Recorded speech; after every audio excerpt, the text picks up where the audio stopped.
गौराई माझी लाडाची लाडाची ग, आवड हिला चंद्राची चंद्राची ग. माझं अतिशय आवडतं गाणं. अगं हो, तुमची आवड चंद्राची आणि मला मात्र वर्षभर वाट पाहायला लावणारी. खरंच ग, तुम्हाला कल्पनाही नाही येणार तुमच्या आगमनाची किती आतुरतेने आम्ही सगळी वाट पाहतो. सगळं घर कसं लखलखीत करतो. काय म्हणालीस ग ज्येष्ठा, मला स्वच्छता अतिच प्रिय आहे.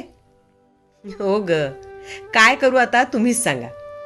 मनाला प्रसन्न ठेवण्यासाठीची ही धडपड असते ग. तुमच्या आधी हट्टाने येऊन बसलेल्या गजाननानं जेवणाची आणि वेगवेगळ्या मोदकांची मोठी यादीच करून आणलेली असते बघ. त्याचेही हट्ट पुरवायलाच हवेत ना ग. दमवणूक असते, पण सगळं पोटभर खाऊन तृप्तीची ढेकर देत माझ्याकडे बघून हसणाऱ्या गजूला बघितलं की सगळे श्रम कुठल्या कुठे नाहीसे होतात बघ. गजाननाचं सारं करताना मात्र मनात आणि डोळ्यात तुमच्या आगमनाची प्रतीक्षा असते. त्याची तयारी महिनाभर आधीपासूनच करत करत तुमची चाहूल घेणं चालू असतं ना माझं. भरजरी साड्या अगदी सारख्या, फक्त रंगाचा पोत वेगळा. त्यावरून हात फिरवताना होणारा आत्मिक आनंद शब्दात नाही ग सांगता येणार मला. तू ओळखतेसच की गौरी मला. त्यानंतर दागिन्यांची ठरवाठरवी, कोणता हार तुला, कोणता हार कनिष्ठेला, याच्या सकट सगळ्या गोष्टी ठरवल्या जातात आणि दिवस उजाडतो तुमच्या आगमनाचा. हळदी कुंकवाच्या पावलांनी घरात प्रवेशणाऱ्या तुम्हाला मानापानानं आत घेताना मला झालेला आनंद नाही ग लपू शकत मी.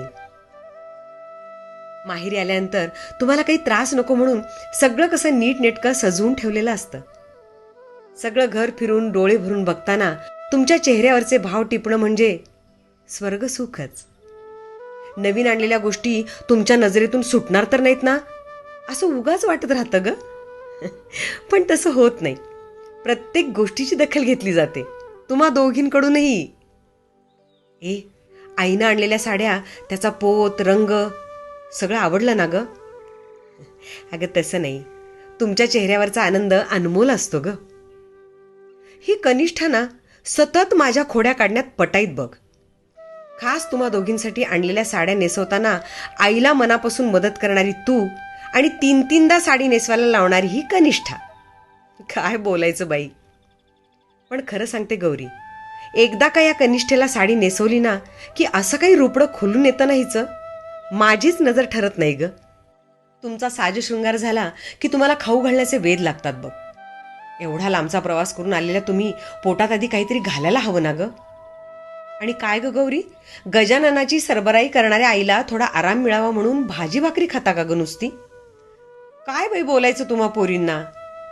अगं नका ग एवढी काळजी घेऊ आईची, नंतर त्रास होतो मग.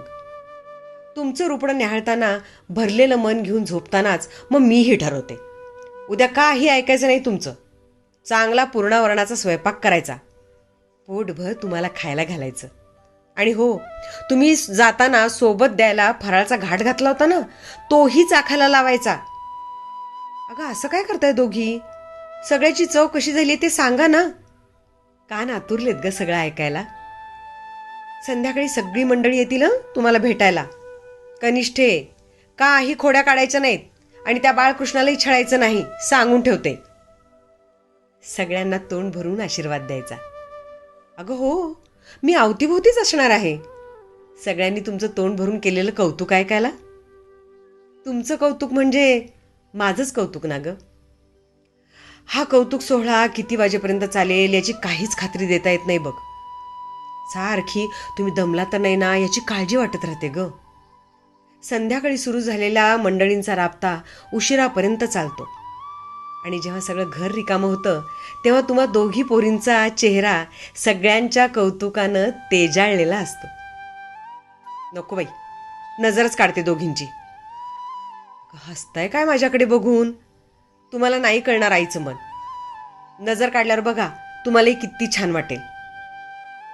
अगं नाही ग दमले मी, या दमण्यातही खूप आनंद वाटतो बघ. असा डोळा लागेल आता. अगं अगं, किती घाई निघण्याची. थांबा ना ग अजून एखाद दिवस तरी. तुमच्याशी मन भरून बोलणंही नाही झालं माझं.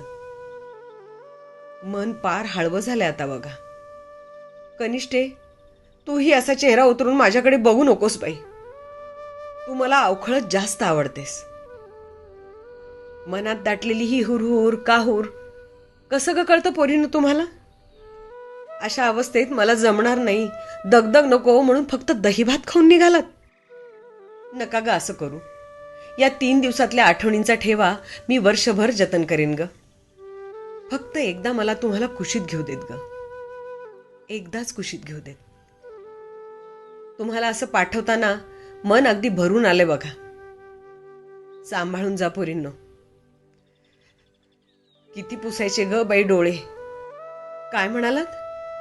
आमच्या प्रेमाची ही शुदरी तुम्हाला वर्षभर पुरेल? काय बोलू यावर आता. तुमचा या घरावर, या घरातल्या माणसांवर मायेचा हक्क आहे ग. तो कायम तुम्हाला मिळावा यासाठी तर हा सोहळा आहे. असं चिरंतर प्रेम असू देत आमच्यावर.